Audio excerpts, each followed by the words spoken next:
Membawa Kristus kepada bangsa-bangsa dan bangsa-bangsa kepada gereja Tuhan. Renungan Harian dari Lutheran Malaysia, Jumaat, 5 April, tahun 2024. Tajuk kita hari ini ialah Naikkan Bendera.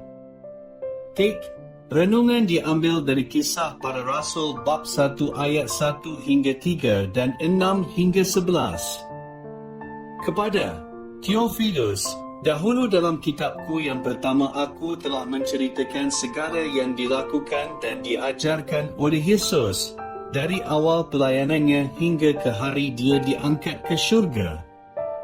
Sebelumnya, dia telah memberikan perintah melalui Roh Kudus kepada para rasul yang telah dipilihnya. Dia telah menampakkan dirinya dalam keadaan hidup kepada mereka selepas kesengsaraannya dengan banyak keterangan sahih. Mereka melihatnya selama 40 hari dan dia bercakap tentang perkara-perkara yang berkaitan dengan kerajaan Allah. Oleh itu, ketika mereka berhimpun, mereka pun bertanya kepada Yesus, "Ya Tuhan, pada masa inikah Tuhan mengembalikan kerajaan ini kepada bangsa Israel?" Dia berkata kepada mereka, "Tidaklah diberi bagi kamu mengetahui waktu atau saat yang sudah ditetapkan oleh Bapa dalam kekuasaannya sendiri. Tetapi kamu akan menerima kuasa apabila Roh Kudus datang ke atasmu, dan kamu akan menjadi saksiku di Yerusalem, di seluruh Yudea dan Samaria, bahkan sampai ke hujung bumi." Setelah dia berkata demikian, di hadapan mata mereka dia diangkat lalu disambut awan dan lenyap daripada pandangan mereka. Sedang mereka merenung ke langit ketika dia diangkat, tiba-tiba 2 orang yang berpakaian putih berdiri di samping mereka. Orang itu berkata, "Wahai orang Galilea, mengapa kamu berdiri memandang ke langit?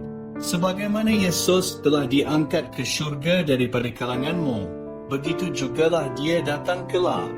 Pernah dikatakan di dalam empayar Rom dahulu kala, seorang komander akan melemparkan bendera Rom ke dalam barisan musuh, kemudian mengarahkan orang-orangnya untuk mengambilnya semula, biarpun mereka berkorban dalam mendapatkannya.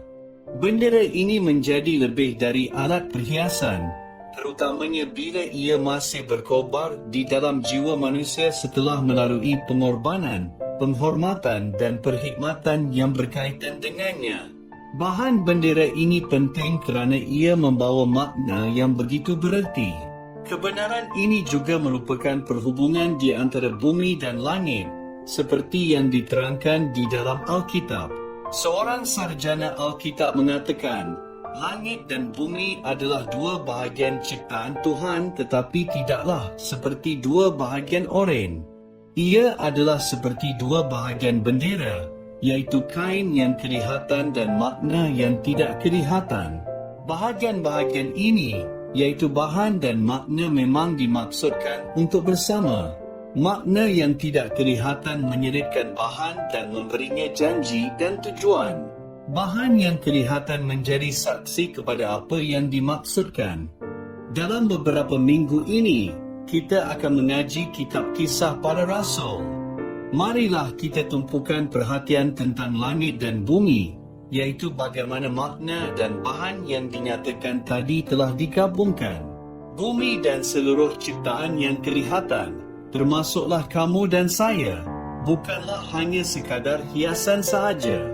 Kita adalah bendera dari syurga, dicipta menjadi wakil Bapa, Anak dan Roh Kudus sebagai tanda miliknya, iaitu bahan yang telah dicipta oleh Tuhan, kain anak Tuhan yang telah berdarah kerana pengorbanannya, kesaksian Roh Kudus yang menganugerahkan janji dan tujuan Tuhan.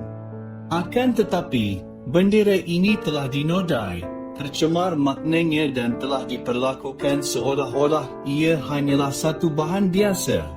Berita baik di dalam kitab Kisah Para Rasul ialah kemenangan Yesus di dalam kebangkitannya. Kita melemparkan bendera Tuhan ke dalam barisan musuh, tetapi Yesus memenanginya kembali dengan darahnya.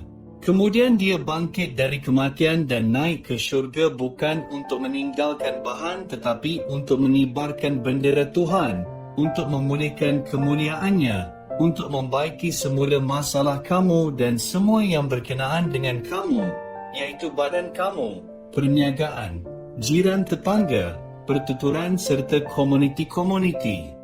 Kesemua ini penting kerana Yesus akan kembali semula untuk menamatkan pekerjaan musuh, membangkitkan orang mati, menaikkan panji serta menaikkan bendera semula. Bilakah ini akan terjadi? Yesus kata kita tidak perlu mengetahui masanya tetapi dia menyertai kita dalam perjuangan ini. Dia menjadikan kita lambang syurga, gambaran visual Tuhan yang dikurniakan janji dan tujuan, iaitu saksi-saksinya. Kita berdoa, Tuhan Yesus, utuslah Roh Kudus-Mu kepada kami, agar kami menjadi saksi-saksi-Mu. Amin.